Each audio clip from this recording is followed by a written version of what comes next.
Okay, good afternoon, everyone. Thank you for joining us for today's CMMC webinar, a lead CMMC certified assessor's breakdown of how to prepare for a level 2 assessment. But first, I have some announcements. I'm Kevin Pate at ATI. I've been working with our program management office on addressing CMMC and planning for CMMC and how it applies to our consortium members and subcontractors. So you can direct your ATI questions to me. This PowerPoint slides for today's presentation are already posted under the most recent webinars section of ATI's webpage. So I'm going to go ahead and paste that link in the chat. Okay, so I put that link in the chat, and that's going to be our ATI CMMC resources page. There you'll see this webinar is actually part 3 of our 2025 series of webinars that ATI has partnered with QuickTrack by Beryllium InfoSec to help educate our members and subcontractors about all things CMMC. All 8 previous webinars are also posted there, so if you want to go back and see those. We are recording this webinar, and we'll post that video there as well.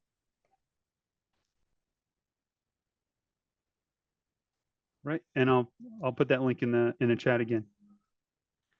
And lastly, as a reminder, if you have any questions for the presenters today, please post them in the Q&A instead of the chat. Posting them in the Q&A just allows us to track better and make sure everyone's questions get answered. And lastly, for those who stick around for the Q&A time after the presentation, we're also going to post a link to a white paper provided by our guest speaker today. And that white paper summarizes a very important point of your CMMC certification. So recommend stick around for that. And without further ado, I'll turn over to Derek White. He's the Chief Operating Officer for QuickTrack by Beryllium InfoSec. Derek?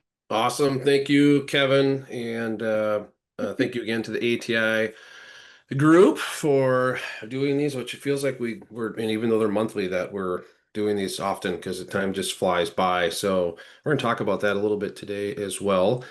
For those that have joined for the first time, welcome. As Kevin just mentioned, the link in the chat and the resource afterwards, highly recommended if some of this information is new to you or you're diving into things for the first time. The last, I guess it's been year and some change of these webinars have been well received and still used often by a lot of people looking back in time on some of those topics. So today we're going to dive into some realism, and I am very, very happy to have our guest on today, and Glenda Snodgrass, who is the president and lead CCA over at the Net Effect, has joined us today. Glenda, thank you for being here. Thank you for having me. Yes, and so we have the slide up here. I'm gonna bring it up right now on our background, our bios, and typically we could sit here and talk all day about backgrounds, but Glenda, your specific background here, why we're having you on today, I do want to spend a couple seconds on, because you are when I'm gonna say it, a 1%er of the space. That's my personal and many other people's beliefs, and the perspective of what we're going to talk about today is different than, say, what a C3PO has seen in an assessment from their perspective, which is what we've had on in the past. You are a lead CCA, so I want you to explain that real quick. But also, you spend the majority of your time working hands-on with customers to get them to the point where they're ready. So everything that we talk about today when Glenda is speaking, that's where it's coming from.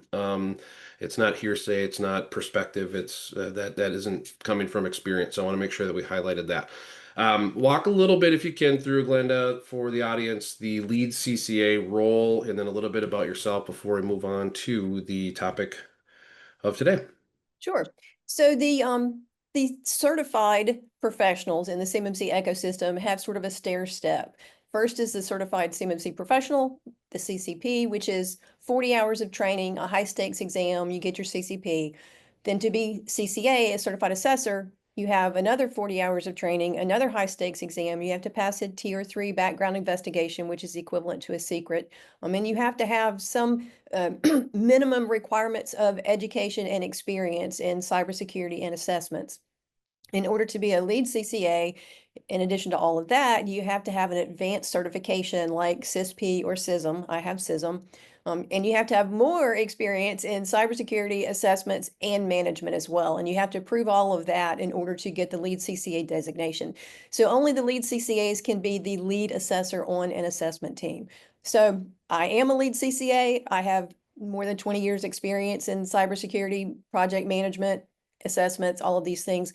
Worked for years with PCI DSS for retail merchants and with Graham Leach for financial institutions. Been working with the DoD contractors since the 7012 clause came out in 2016. So I do have extensive experience in this area. Awesome. Thank you for highlighting that. One thing that you won't highlight, but you'll I hopefully agree with, is that you do have a passion for the small to mediums size businesses. You're not just looking to work with large enterprise. I'm sure you have, I know, but the reason I'm a big fan of Glenda and her team and what comes from your experience is that you understand the OSC at their level, the organizations at their level, and what they have different than the next one and the next one that impacts their CMMC compliance program and their CUI compliance program. So thank you for that.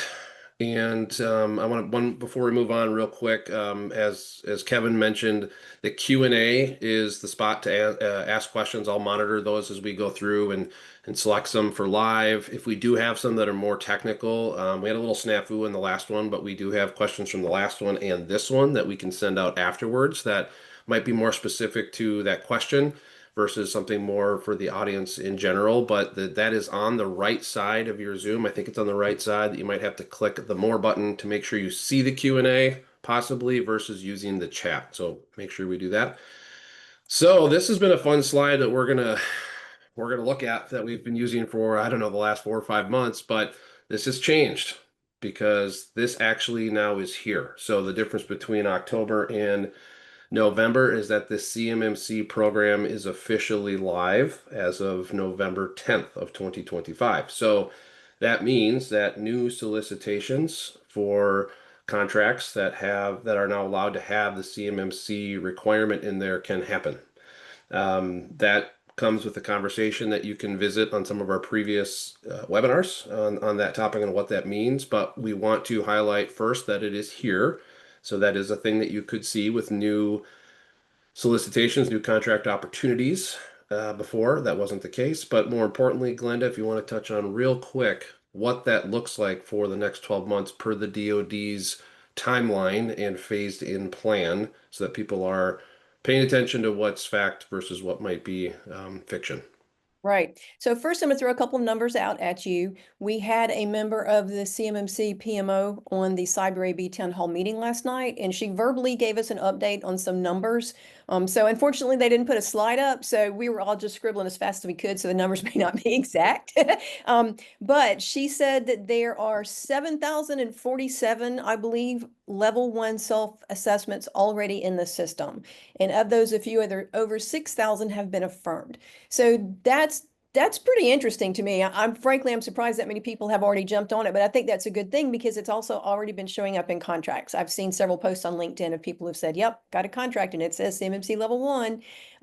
So the self-assessment versus the affirmation is important to remember. So you self-assess, you have to meet all those AOs, you have to get all your evidence and retain that evidence for 6 years. It's a full-blown assessment. But then a senior official in your organization has to log into SPURS and affirm that, yes, that's your self-assessment, that you have a perfect score for level 1, you have no open poems, and that you will continue to be compliant for another year. So there's definitely a requirement for a senior official, for someone in authority in the organization to take responsibility for that. So that's level 1. Level 2, there were 1,770 final level 2 self-assessments entered already. So a lot fewer than level 1, which is good. Now I must say, I found that a little bit surprising too. And we're going to talk in detail about poems here in just a few minutes, but I want to encourage anyone who's thinking about recording a level 2 self-assessment now, just so that you've got it in there. unless you are going to record a perfect score because you have absolutely no open poems, you have implemented all 320 AOs of all 110 controls. If you have, then that's okay. You can go ahead and self-assess. But if you have not, I don't recommend that you do that now. And there's a very important reason for that that we're going to go over in detail in just a few minutes. So that's where we are now. All right, look at that lead into the tease that's coming up. So yes, we're going to get into a couple things that are very, very important to know. It is a dangerous space right now out there in the wild, trying to understand what's what. So that's why we're doing these webinars, is that we aren't making this stuff up. This isn't Glenda and Derek's decision to make life maybe challenging for some people or confusing. We're taking what's truth, and we're also now bringing perspective from Glenda into what a lead CCA who does day-to-day work with companies like yourselves on how to get there and what to know. And we're going to start with common pitfalls. So what to avoid on those. So proper scoping. This is something, if you've attended any of these webinars or hopefully any other educational content that's out there over the last couple of years, last 5, 6, 7 years, really, scoping is everything. It really is, because without doing that correctly, you're essentially knocking dominoes down in the wrong direction, and you may not know that for a while, which makes it even more difficult then to come back from. So we're going to start with asset categories. Glenda, if you can walk through what's on the screen. Sorry for it being a little bit small, but this is source material here that I realized I didn't put the link on here, but this is from the scoping guide, and I'll let you walk through that a little bit here for a couple seconds. All right. So you said you stole my line. Scope is everything. If your scope is wrong, everything is wrong. The scoping is one of the 2 top reasons that OSCs that contact a C3PO to schedule assessment get turned away. It's because their scope is wrong and they don't realize it. About half of the assessments that are failing or being paused, it's because the scoping is wrong. So it's something that people really don't understand. And I've been trying to figure out why. I mean, it's driving me crazy.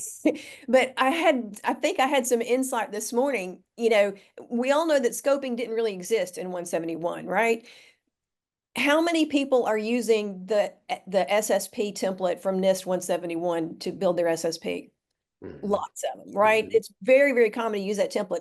There's nothing in that template about asset categories. There's nothing in that template really about scope, except just the scope of your environment as a whole. But there are no asset categories because they're not in 171. They're only in CMMC. So the DoD has published really good scoping guides. The FAQs, they have a lot of information on their website, but you need to go get it and read it. The CMMC assessment process, we'll talk about that as well. So yeah, scoping is, I think, the single most important and also the single most misunderstood concept in CMMC level 2. For sure. So that gets us into separation techniques then on how scope then impacts what you can do, because you don't have to do what someone tells you. You get to do what you want as an organization that makes the most sense for you. But you can't really separate, right, with techniques until you know your scope to then control that. So can we talk about that for a little bit too? Sure. So you can't really separate until you know your data flow. That's what a lot of people don't focus on, and that needs to be the first thing you look at is where is the CUI? How do you get it? What format is it in? Where do you receive it from? Where do you store it? Who has access to it? Who do you share it with? And where do you back it up? You have to be able to answer those questions accurately, fully, and completely in order to know what your scope is now. And then once you know all the places you've got CUI now, you can ask yourself, well, do I have to have CUI in all those places? Do all those people or devices need access to CUI or not? And that's how you can start reducing your scope using separation techniques, physical or logical. So physical is easy, but not a lot of people do it. That's where you literally have different cables and different switches and different networks. It's more common to see logical separation using DMZs and VLANs. I have to say, when it comes to VLANs, you need to understand that it has to be a restricted VLAN. It can't just be a convenience VLAN. So I work with a lot of organizations to say, oh, absolutely. You know, we've got 8 VLANs. We have, one for voice over IP, and our security cameras are in a separate VLAN, and all these VLANs, but they don't have any ACLs in place. So all the devices in every VLAN can see all the devices in the other VLAN. They've just segmented for convenience, for quality control, for, that sort of thing. So in order to use those VLANs as true separation techniques to truly segment your network and reduce your scope, you have to have ACLs so that you prevent data, so that the computers that are processing CUI cannot see the phones or cannot see the security cameras or the security system or your OT on the floor. Maybe that's in a separate VLAN, that there's no lateral movement possible between the two. That's how you have to reduce your scope. So understand that VLANs alone won't do the job. They have to be restricted VLANs. And then that gets into the next topic, before we get into the next topic, which is then how that impacts decisions around external service providers, or ESPs, as that term has now been officially coined. How does that impact on that side? Yeah, this is probably if scoping is the most difficult and misunderstood, then ESP is the most difficult and misunderstood within scoping. And I know of numerous instances, I've heard, anecdotal stories from CCAs that are doing assessments week in and week out, where they get, into day 1 or day 2 of an assessment, all of a sudden they find out that there's a managed service provider in the picture, that the organization has hired an MSP to manage their network, or to manage part of their network, or to run a SOC for them or something, and it was not mentioned in any of the documentation. It's not in the network diagrams or the data flow diagrams. It didn't come out in the scoping call. It's a big surprise, and it's a big problem, because ESPs, as defined in the rule, if they provide cybersecurity or provision cybersecurity services for you, and they have either CUI or security protection data on their assets, then they're a part of your assessment scope. So your MSP is actually going to have to be part of your assessment. They're going to have to talk to the assessors. They're going to get interviewed about the things that they do on your behalf and how. They're going to get interviewed about their security and how they meet the requirements in order to help you meet the requirements. So having ESPs in your environment really complicates your assessment scope. And then ESPs, there's plenty of previous webinar content on this too, includes managed service providers and cloud service providers, external parties that you're using. I just got off the phone the other day with a C3PAO who was communicating some of the things that they've seen, and they actually got out of an assessment recently where the first day of the assessment, the customer said, "Hey, I got to step out to this thing. Can you just talk to my MSP the whole time?" I And heard that story too. and then the second day was, I have to go to this event, so I'm going to literally be gone for the rest of the day. They'll take it from here. It's like, this is your assessment, not theirs. So again, a lot of confusion there. Again, it goes back to, we're going to get to that in a little bit too, on what to look out for when it comes to getting to that point where you're ready for your assessment. So bring your own device. Let me make Yep, one more sorry. point about ESPs. Yeah. The DoD did a webinar and posted the slides, the DoD CIO, on their website that has all of their CMMC resources. That the whole thing is on external service providers. How to define them, how, what are they, how do they fit into your system, and how do they fit into your assessment. It's a really, really good presentation. I highly recommend that people download that and look at it. One point that they made on those slides that I love is they said, it doesn't matter what you call them, it's what they do that matters. And so Yes. staff augmentation is one of those, as an instance where a couple of my clients have gotten in trouble, where they're moving everything from on-prem to the cloud, or they're migrating to a new ERP or whatever. And so they've hired an MSP just to do this massive, data haul for them, without ever considering that this ESP is now in their scope, and they've got foreign nationals working for them. They don't meet any of the requirements. They're like, oh my God, what am I going to do now? So those are the kind of things you need to be thinking about ahead of time before you sign that contract, is what do they do? Are they going to fit into my scope? And if so, how? And are they going to make things better or worse? You really need to look at that. Yep. I like that too. Okay, bring your own device. So that's another topic that can get very difficult to, and these are obviously in order why we're talking about them this way before we move on. But the topic of bring your own device comes up a lot. Where do you see that being a common pitfall for people prior to getting ready for their assessment? When it's not mentioned in your documentation and it's not in your data flows and the devices are not managed. I know of at least 2 assessments that came to a screeching halt on day 2 because all of a sudden it just came up in conversation that employees were allowed to access their GCC High email on their personal phones wasn't in the data flow diagram, wasn't in the asset categories, no mention of it anywhere in the documentation. It didn't come up in the scoping call previously. And worse, it turns out that they don't have to enroll in Intune to do it. There's no management on those BYODs at all. So there's CUI and unmanaged devices in that scenario. So make certain there's no reason you can't allow it, but you have to put guardrails on there. You have to have controls in place, and then it needs to be documented. It needs to be part of your assessment scope. Correct. And that means that bring your own device was introduced to the world as a convenience, and the convenience factor tends to go away pretty quick when there's stricter security rules around how to use and policies and how to use things. So it can be a huge culture shift for a lot of companies, as we've seen in the last 5, 6 years with how the world operates. So pay attention to that for sure.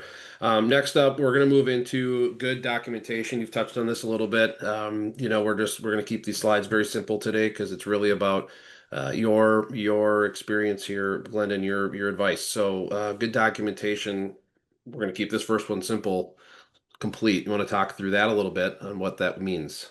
Well, actually, I was just talking about that. Your external service providers need to be in your diagrams. They need to be in your SSP on how they meet requirements for you. They need to be in your data flow diagrams.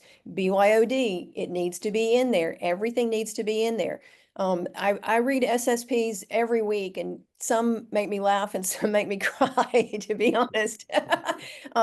But documentation is the number 2 top reason to fail an assessment, because it's just, you don't have everything in there. And they're like, well, how do you do this? How do you do that? Or like I said, something comes up in conversation and all of a sudden the assessor goes, what? That's not in your documentation anywhere. And now you've got a really big problem.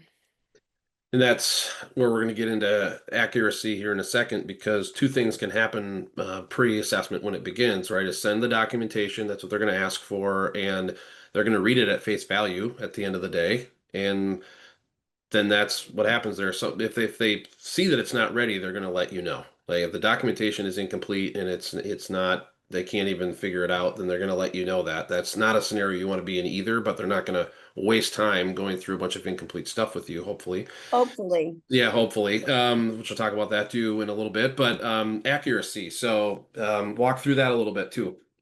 Say what you do and do what you say, because not only are the assessors going to read your documentation, well, they're going to read your SSP, and then they're going to read your supporting documentation. And literally every time I'll find, the SSP says, that the computers are locked, the accounts are locked after 5, bad attempts. And then I read the policy and it says after 3, and then we do a test of it and it doesn't lock at all. So make certain that everything matches, everything is accurate, and then make sure you're actually doing what you say, okay? If your documentation says that your antivirus is updated at least every 24 hours and scans are run daily, but then you send a screen capture to produce as evidence of your antivirus configuration, and it says that updates are done weekly and everything's done weekly, well, then you've got a problem, you've got a disconnect.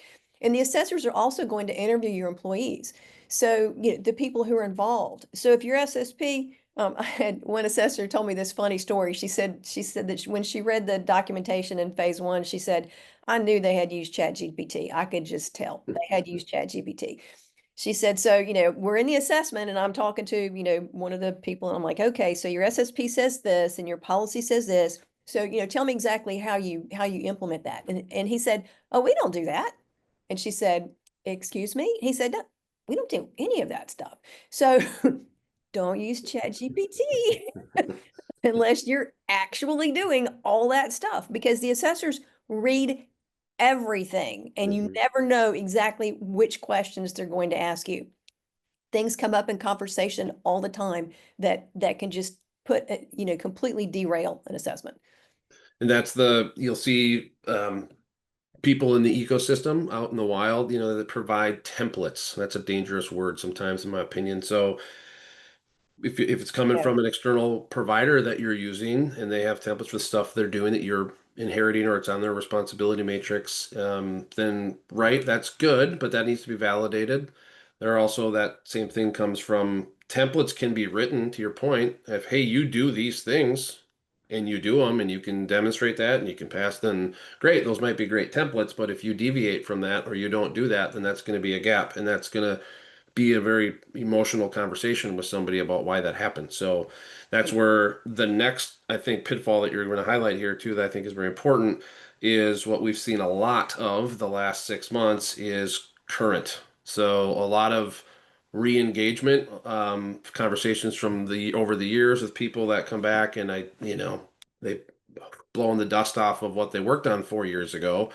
It's kind of a shock to what current means. Walk through that a little bit and what you're seeing now, maybe versus a year, 2, 3 years ago. Yeah, I was contacted by an organization that had completed a DIBCAC high assessment with a perfect 110, almost 3 years ago. So they were coming up on time for renewal. So they wanted to go ahead and just do their level 2 CMMC cert. So I, started asking questions about, how much had changed, since the last time. I said, when was your last full self-assessment? When did you last update your SSP and all that? And they said, oh, we haven't done anything since that DIBCAC high. I said, 3 years ago? Yeah. I said, okay, well, you've just failed level 2 right there. Boom, failed. So in CMMC, periodically means at least annually. So literally everything that you do to meet these controls, including reviewing and updating your documentation, needs to be done at least annually. So at least once a year, you need to pull out your SSP and see if anything's changed. Do you have different tools in place? Do you have a new MSSP? What has changed? Do you do different training, different screening, all of those things, and update that SSP and then give it a new version number and a date and the person who did that. And if nothing changes, then record that too. Reviewed on this date by this person, no changes required. That way you've got the proof that you have reviewed and updated that SSP, which is one of the controls in 171, right? That's 3.12.4. It includes periodically update. That's part of 3.12.4. Yeah, and the standard 171 is still the requirement, and it says it in there a lot. There are also things that say you can determine the frequency, right? That gets a little confusing for some people. That is what's being implied there and said there, if you go through the sort, is determine frequency at least annually. So if you want to determine to do something quarterly, monthly, every 6 months, then do it because you say you're doing it, but at least annually. And some of those big examples are people move locations or they change from a more hybrid model to remote or vice versa.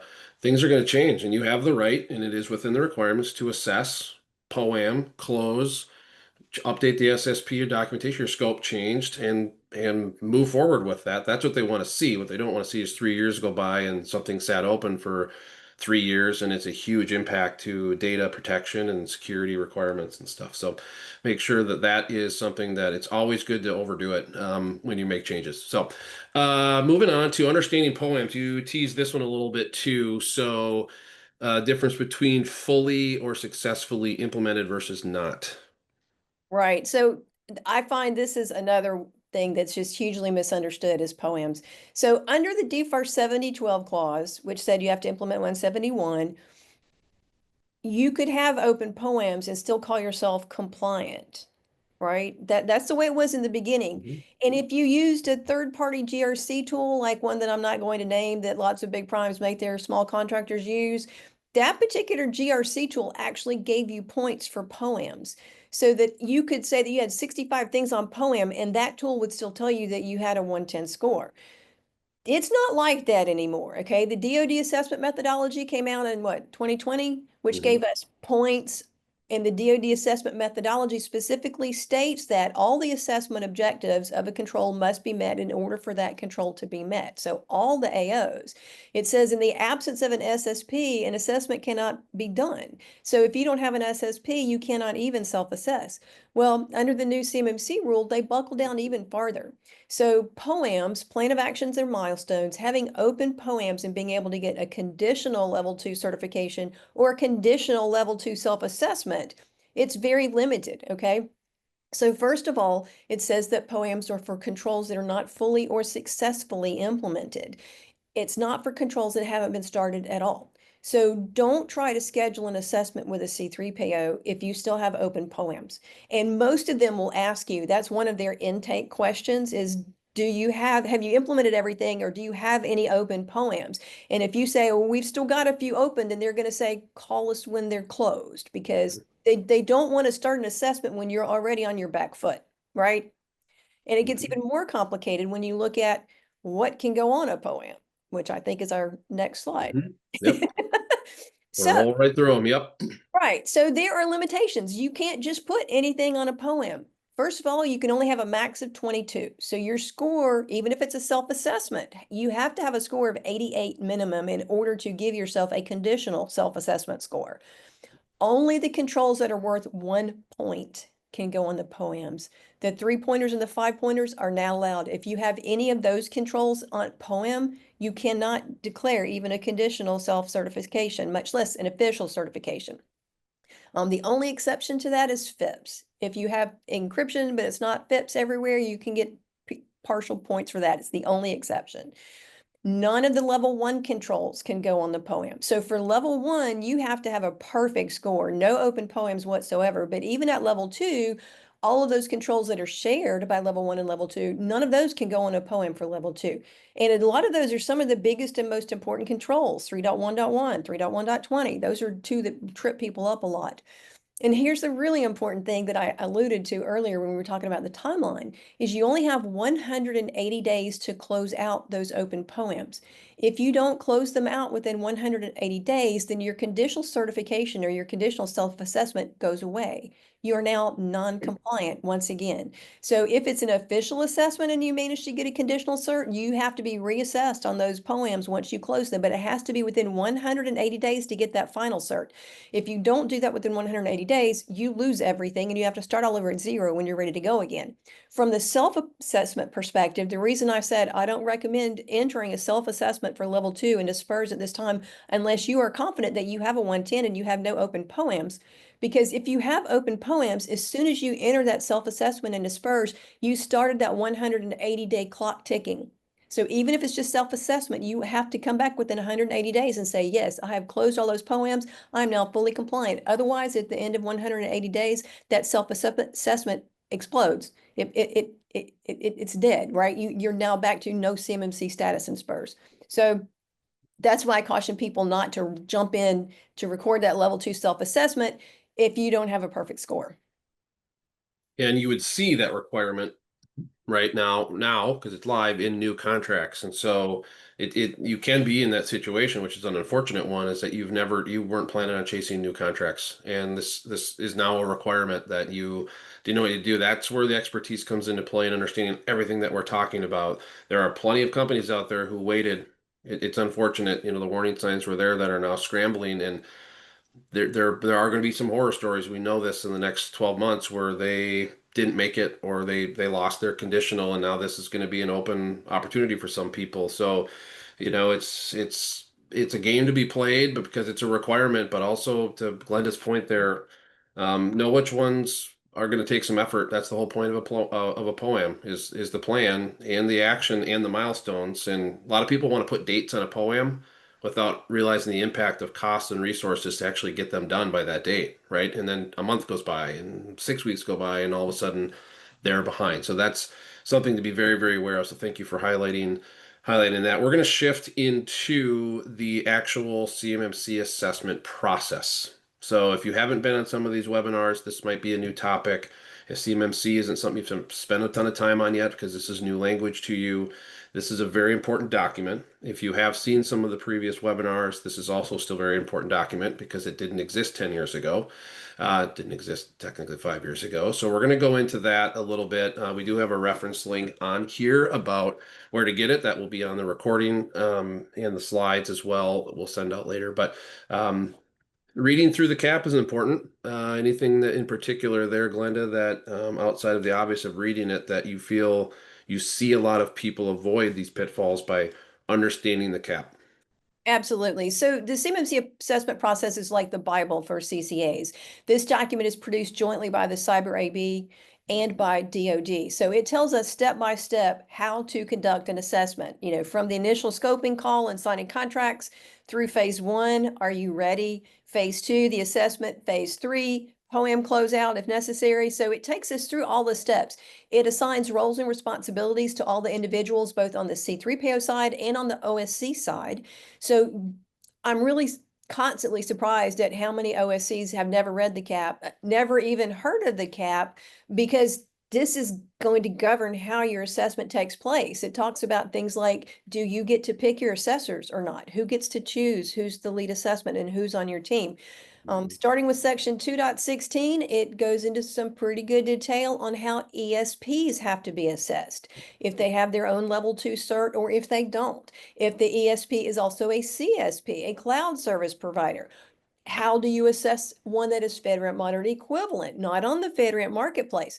So all of those things are detailed in the CAP. So you really need to understand how the assessors, how the assessors are going to assess you. And the CAP is the document that tells both of you how this is going to happen. So it's really important to read and understand the CAP. And we had firsthand experience on this when the assessments first started as an external service provider who is a cloud service provider, QuickTrack, who has FedRAMP moderate equivalency and CMMC level 2.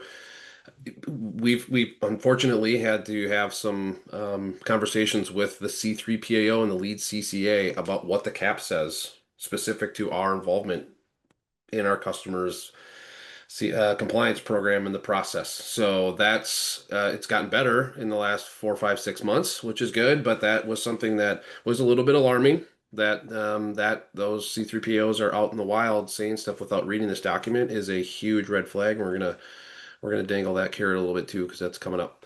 Moving on from here though is then also the number one thing that I think now resonates a lot more than maybe it was for this industry prior to CMMC becoming a real thing, quote unquote, is having your people ready for the interviews. Right. So one of the things that we learned as assessors is that we have to interview the people who are actually doing the implementation of the controls. So you cannot just put your MSP or your IT guy in front of the assessment team and let that person answer all the questions. When we have questions about how the firewall is configured, we want to talk to the person who actually configures the firewall. When we have questions about how alerts are responded to, we want to talk to the people who actually respond to alerts. So it has to be very precise. So you need to have your list of interviewees lined up ahead of time, who is going to be interviewed for which controls or even which AOs of which controls, depending on their job. You need to prep them so that they know how to respond, what to say. Make certain that what they say matches your documentation. You should provide them with those portions of your SSP that they're going to be speaking to make certain that it matches what they actually do and what they're going to say. So it's kind of like preparing witnesses to get on the stand, in a court case, is that you want to make sure they're well prepared and tell them to answer the question that is answered, no more and no less. Don't let them start rambling and talking about things that are unrelated, because that's how you get assessors going down rabbit holes, right? That's how you find out things come out big surprises. So prep your people, do practice interviews. Yeah, and like being in front of a jury or being questioned or deposition, if your documentation is complete and accurate and current, like we were talking about earlier, then it really, in theory, somebody might go missing. And by that, I mean, they might leave, they might win the lottery, they might take off. You don't want single points of failure in your, so if it's really good documentation, then that person should be able to, the new person who takes over for these roles should be able to step right in, have a pretty good idea of how to do it, which is why the next thing which comes up is testing, right? And doing that practice, because that is going to then demonstrate with confidence internally for you that this isn't going to be a sweat test of nobody likes to be in assessments and audits, right? But with confidence, answer question, move on, is what the assessors want too. They don't want to have to go down rabbit holes if they don't have to, but they do because they don't hear what is a complete answer, right? Right. If we have to start pulling on threads to find out exactly what you're doing, you might find your sweaters unraveling, and that's not where anybody wants to be. So there are 3 methods of assessment, right? So there's examine, which we've already talked about, reading the documentation. There's interviews, which we just now talked about. And now the third one is test. So a certain number of controls are going to be actually tested. So one of the very common ones is if your user account gets locked after so many tries of the wrong password. So they'll have somebody do a screen share log into their computer, and then log in that many times in a row with the wrong password or no password to see that after 3 or 5 or whatever attempts, it says your account has been locked. You'll have to request a new password. So that's a real common thing that they test. In a physical security assessment, for example, a very common one is you're walking down a hallway. I actually did this with a client. It was pretty funny. We're walking down the hallway and it's in a office tower, and there's an unmarked door. And I said, what's behind that door? And they said, oh, that goes out to the common hallway behind the elevators, but it's always locked. And I said, is it? Turn the handle. And he turned the handle and opened it right up. It wasn't locked. I know one client that got busted on their actual CMMC assessment because they had a door propped open with a concrete block because it was too hot in the room. So those are some common tests. So DIMCAC has actually released a document that's got the common evidence that it's looking for and which things that it tests on a regular basis. So you can look at the things that get tested regularly and make sure that you are ready to demonstrate those things if you are asked to do so. Which is great because that leads into then practice that. Think about in your this is we're big common suggestion we always make is easier said than done for some organizations, but have someone who has some knowledge of how the business works and how things might work, and they have nothing to do with this. Have them read something out and answer it and see if they're following along with what you're saying. Does that match what they're looking at? That's one way. Or have somebody that can stand as that role as your person who is the fake independent party who wants to help you with practicing. So what do you see some of the good practice techniques that people are using which helps them kind of understand the process? So you gave a couple of really good examples. So you can do a mock assessment internally, even just a partial, right? Just do one control family or just do representative of cross control families. Like you said, get someone else in your organization that's not really involved with the CMMC program so much and get them to be the assessor. So they say, but how do you do this? Explain that to me. I don't understand. How exactly? There's an old thing in the coding world. I used to do web application development many moons ago. But before you could add, it's a common thing that people do is they have a big stuffed animal in the lobby or in the waiting room or and before you can ask a colleague for help if you get stuck on a coding problem, you have to explain the problem to the stuffed animal. And 9 times out of 10, you figure out what the problem is when you're explaining it to the stuffed animal. So you can do that sort of test yourself internally to practice as well. Like I said, just pick somebody in the organization that isn't really familiar with it and have them ask you a bunch of questions and see if you can actually answer them and show documentation and proof that where they'll go, okay, yeah, now I get it. I'm writing that down. Quick track stuffed animals for, I'm just kidding, into the budget It for really works, I promise. 2026. No, that's great. We had a big giant penguin in our office years I'm ago. just picturing the ones at Costco that are like the size of my house that I never got for my kids. So Yeah, that's good. somebody said, I'm having trouble. Somebody else would go talk to the penguin. I'm stealing that one. I'm stealing that one. Okay, so we got a couple more things here, and then we're going to talk about C3PAOs here, and we do have some really good questions that I'll make sure we get to. So I'm going to throw all of these up here for you to go over at once, Glenda, when it comes to some of the additional things that we wanted to have as separate blocks here, as separate thought processes. Okay, so know the controls by AO. Assessment objective. Way too many people have never read 171A, which is the assessment guide, which greatly expands what you have to do in order to meet a control. A lot of times, once you read the AOs, you realize that you didn't actually understand the control in the first place because, NIST writes in NIST speak.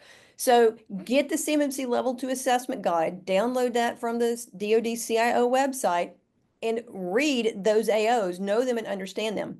Know the rule.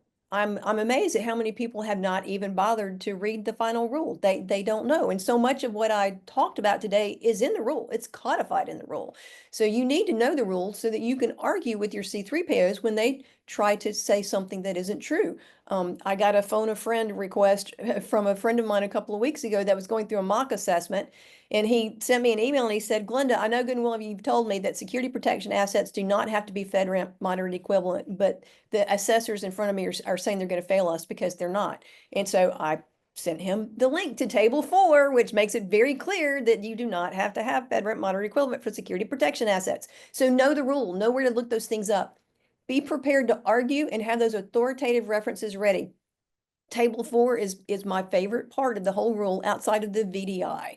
those explanations. So have the links. If you read the rule in ecfr.gov, you can have the copy the URL to every single paragraph in the rule. So you can pull all those things out that are critical to your environment that you think you might have to or discuss, if not argue. Have all those bookmarks, in a Word document or something with a link to what it is so that you can pull it right up and say, oh, but no, wait, here's what it says in the rule, and show them, because CCAs aren't perfect.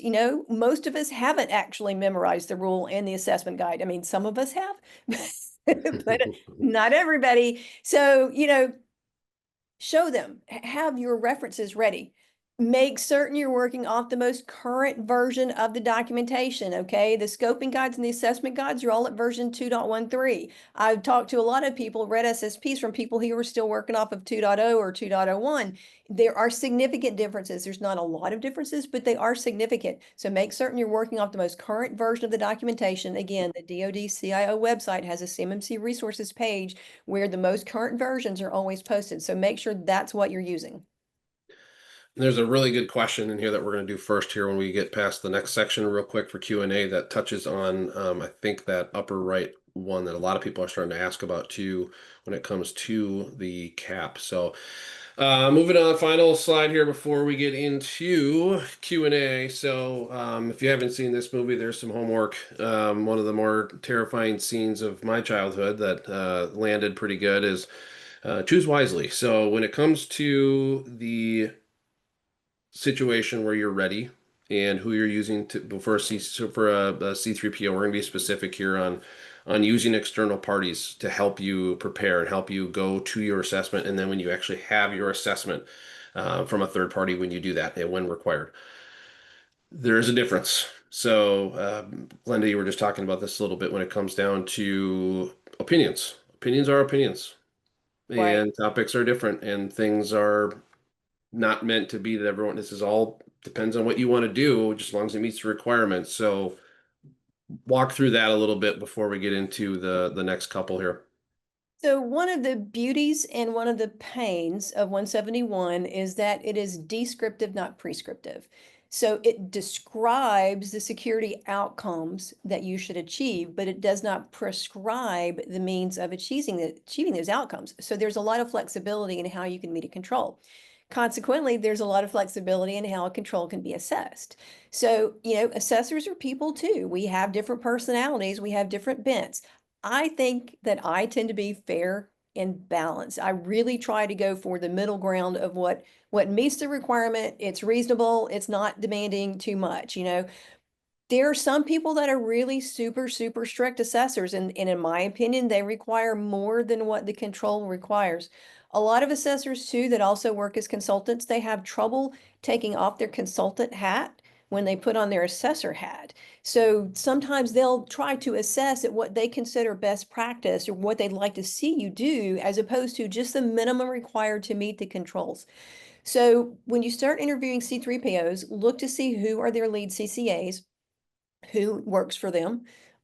Read what they post on LinkedIn, read their blog posts, watch their videos, find out, really what they're saying. Are they fair and balanced, or are they one that's always saying, no, I think this, no, I think that, and you'll find them, okay? C3PO is also very widely in experience and skill set. For example, I was never a system administrator or network engineer. My technical background is in database programming and web application development built on database programming, but I have tremendous experience in project management, and security and GRC are particular skills of mine. So that's where I'm really, really good as an assessor, is on that administrative process procedure side.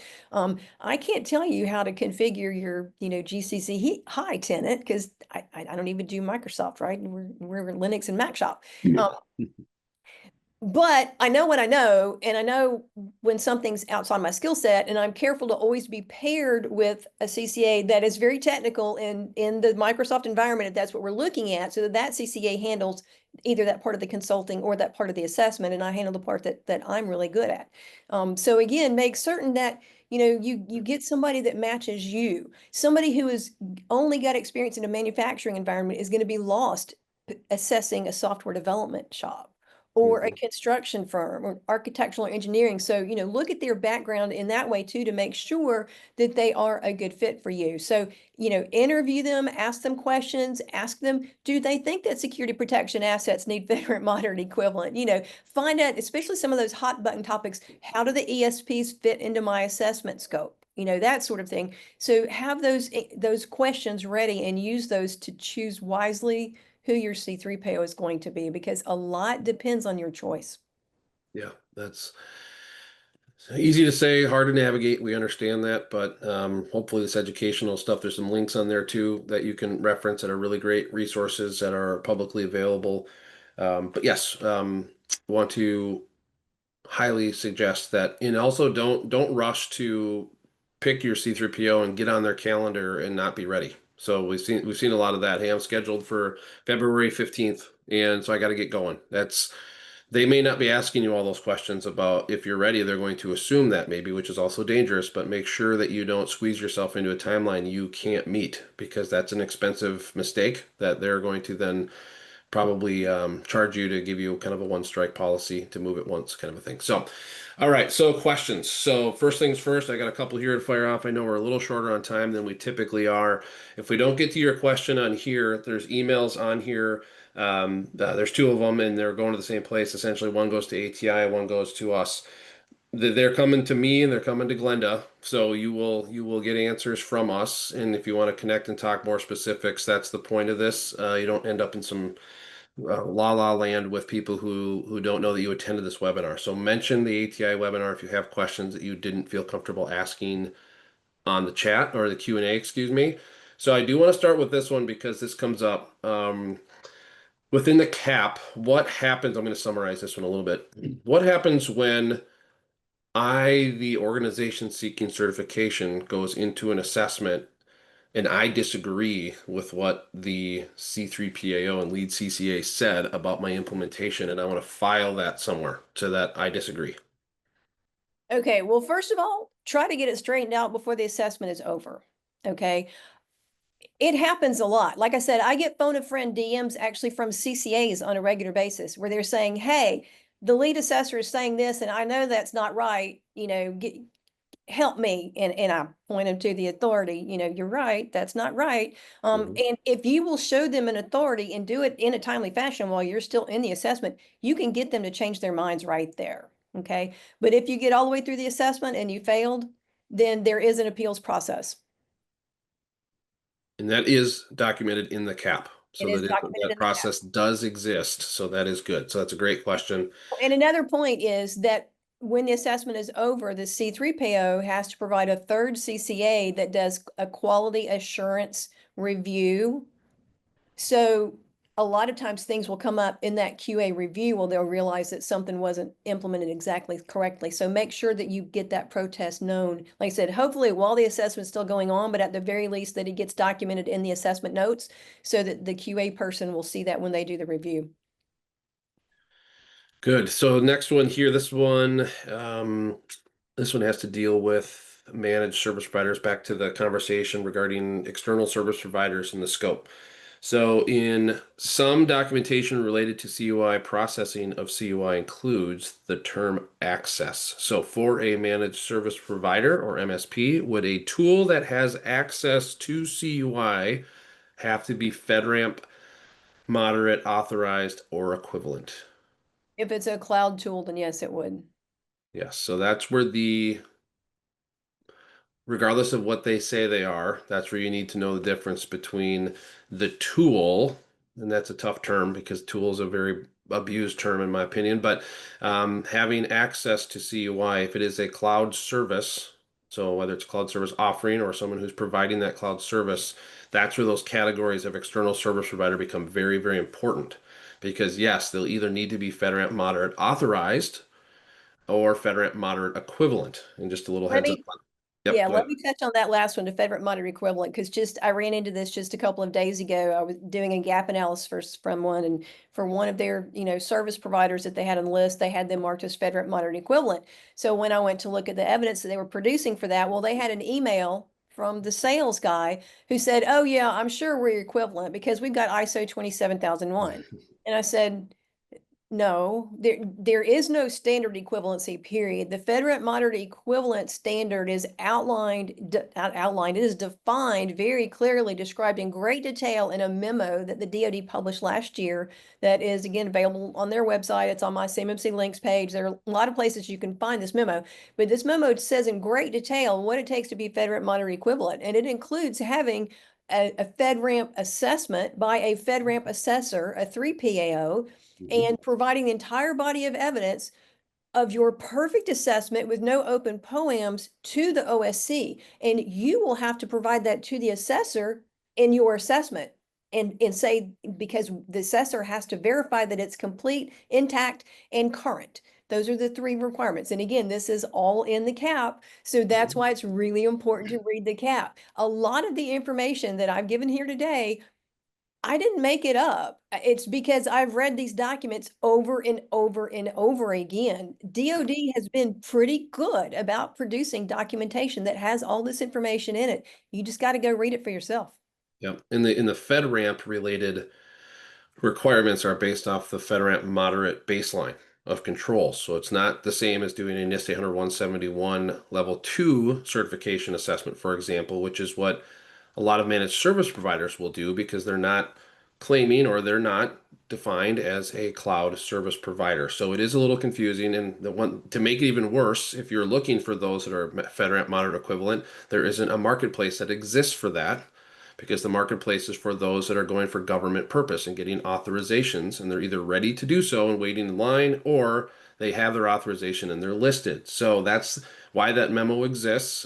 We have firsthand experience on that. So if you want to talk more about that, happy to walk you through that TED Talk. No problem at all. So on that same note, this is where you mentioned security protection data when it comes to scoping. So lots of questions around security protection data and assets. How does that then dictate within this example here is password lists, firewall logs, and things that are being used to store that protection? How does that then play into what's in scope, what's not with those asset categories?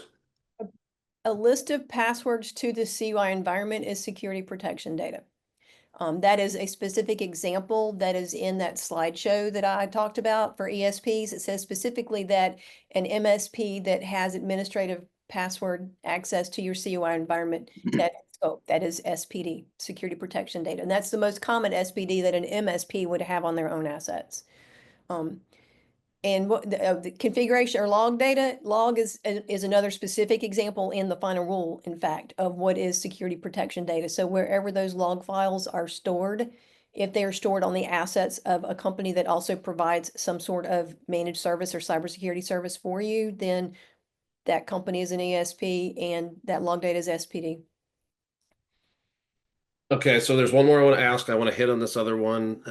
So the question always comes up, typical lead time and cost for an assessment is a depends answer right now. So C3PAOs who I'll just say this bluntly, know what they're doing and want to be a great known C3PAO are looking for assessments that don't take 6 months. They're looking for assessments that their OSC is ready. They want to see the documentation. They want to be as happy as you are when they're done and have that be very efficient. So that timeline can be much quicker and actually less expensive technically because that time and effort into that assessment is lower. If you go to the market and ask someone and it's going to be complex and things are, then that can cost it to be longer because it's human being time at the end of the day. So there is no great answer. The goal there is that the market will flatten itself out as time goes on and the C3POs get to dictate what they're charging. And if some are charging more, they'll have reasons. If some are charging less, sometimes be careful. But that eventually is supposed to be a market leveler.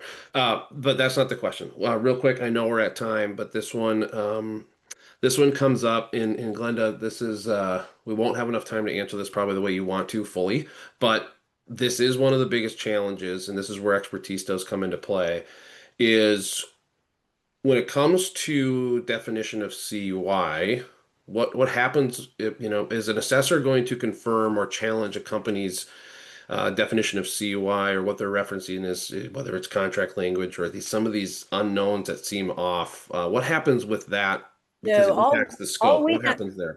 we're only supposed to assess how you're handling your CUI. We assume that you know what it is and where it is. Yep. So We're not thank going to be looking at your CUI. So thank you for answering it that way, because from a assessor's perspective, that is something that is not their responsibility or they're part of their process. So if that is a question, and it is, we totally get that we'd be awesome if CUI was black and white, as clear as day, and sometimes it's not. That's where expertise from the outside that understands contract language, deliverables, and how that impacts what you're doing will 100% obviously have an impact on what you need to do internally or externally to build out your program and keep that data separated. And it's not as easy sometimes as saying, go ask your contracting officer. It doesn't hurt to do that, obviously, but look for expertise there. Again, that's something we can talk about. ATI is a great resource for that too. And actually, that's the recommendation. first step when we work with any new client now that thinks that they have CUI. The first step of phase 1 of our path to compliance is an hour-long training session that I do with their key training people, with their key people involved, is what is FCI, what is CUI, what do they look like, how do you know when you've got them, how do you know, what do you do with it? Because if you don't really understand that, then it's impossible to define your scope. And so that's what I've learned over the years, is that people can't, we go in sometimes and people are like, we've got CI everywhere. And we spend 6 weeks determining that they don't have CUI anywhere, and they've never had CUI, and there's no reason for them to ever have CUI. And so we teach them how to push back. And sometimes we've had people say, I don't think we actually have any CUI. One time this happened, I literally looked down at the guy's desk and there's this document there with distribution statement D sitting on his desk. And I'm like, is that yours? Is that part of this contract? And he goes, yeah. I said, distribution statement D, that's almost Yes. definitely CUI. So you've really got to understand that, but it's not part of the CMMC assessment. We're only assessing how you handle what you have determined is CUI. Yes, and so this is a good stopping point. So I have a couple things. One, if you made it to the end, thank you for sticking around a couple minutes late. As mentioned before, if you look in the chat, Kevin just dropped a white paper that is, and Glenda's very articulate, very good at these things. We don't doesn't just hand them out to everybody. So a little exclusivity play here. Check that out. It's about understanding POAMs in relation to CMMC. So that's good. Second thing is, I made this promise last time, and I'm going to own this because we didn't get it out because I kind of screwed something up on the back end. But we're going to take questions that were unanswered and do our best to answer them, or more likely send them to where the answer exists, because these aren't really our answers. Some of them are good questions that probably are worthy of a discussion. We had some from the last one. We'll compile them together. Glenda may contribute to some of those if she chooses to, but the idea is these are good questions. They're just really hard to answer during a format like this. So thank you for sending those in. As mentioned in the chat as well, use the emails there if you have some further questions or clarifications or anything else that you want to talk about. We're open resources here, and just mention the ATI webinar so we know where you heard the information. So thank you, Glenda, for joining. I know we're way over time here. Really appreciate it, and I'll pass it back to Kevin and ATI to wrap up. Thank you for having me. Yeah, big thanks. Big thanks to Glenda for sharing your awesome expertise in this area. And thank you, Derek, for facilitating. One last reminder, the slides are available, posted on the website. That's ati.org/CMMC-resources. And the video will also be posted there. So thank you, everyone, for attending. Thank you for your great questions. And we'll post everything there. Thank you. Bye.